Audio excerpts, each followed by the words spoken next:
आज दशहरे के अवसर पर मुंबई के आजाद मैदान में भीड़ भाड़ दिखी और यह आजाद मैदान युद्ध का अखाड़ा बना हुआ है। हर वर्ष मुंबई के आजाद मैदान में दशहरे के अवसर पर शिवसेना का कार्यक्रम होता है, लेकिन इस बार लड़ाई असली शिवसेना और नकली शिवसेना की है। एक और शिंदे गुट आजाद मैदान में रैली कर रहा है, तो वहीं दूसरी ओर उद्धव गुट भी दशहरा कार्यक्रम का आयोजन कर रहा है, जिसे लेकर अब एक दूसरे पर हमले काफी तेज हो गए। अब ये डुप्लीकेट शिवसेना वाले हैं महाराष्ट्र में, जो मोदी शाह की सेना है, वो भी रैली कर रहे हैं शिवसेना के नाम पर, दशहरा रैली। बाद में और भी बहुत से संगठन रैली करते हैं, लेकिन महत्व जो होता है वो शिवाजी पार्क पे जो रैली होती है उसका महत्व इस देश में और राज्य में हमेशा रहा है। आज हालात ये हैं कि श्री उद्धव ठाकरे जी ने कांग्रेस के साथ अलायंस कर लिया है और हिंदुत्व को तौबा कर दिया है। तो शिवाजी पार्क की रैली में अगर वो बोलेंगे तो हिंदुत्व पर कुछ बोल नहीं सकते, क्योंकि हिंदुत्व पर ज्यादा बोलेंगे तो उनके मुस्लिम वोट डिस्टर्ब हो जाएंगे।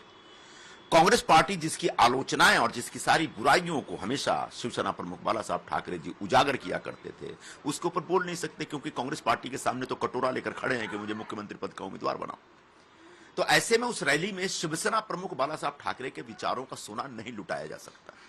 सही मायने में हिंदू हृदय सम्राट बाला साहब ठाकरे जी का के जो विचारों के सोना है, वो जो सोना लुटाने का जो कार्यक्रम होगा वो होगा आजाद मैदान पे, जिसे आज संबोधित करेंगे महाराष्ट्र के मुख्यमंत्री श्री एकनाथ राव शिंदे जी, जो हमारी पार्टी के मुख्य नेता हैं। मुझे लगता है गुजरात में जाके दसरा मेला करने का सुझाव उद्धव ठाकरे की उबाटा दे रही है।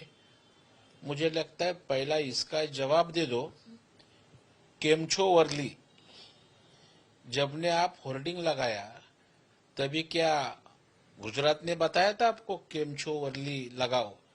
आपकी स्वार्थी भावना मुंबईकरों को, महाराष्ट्र की जनता को मालूम है। और आप अहमदाबाद में मेला लेने की बात कर रहे हो, तो हम बोलो क्या?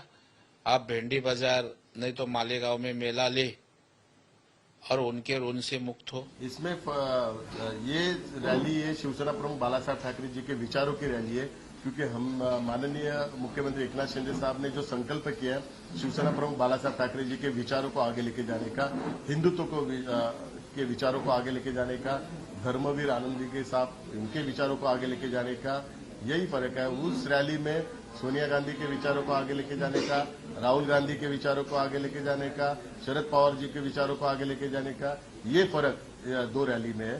तो ये फर्क आपको कल दिखाई देगा।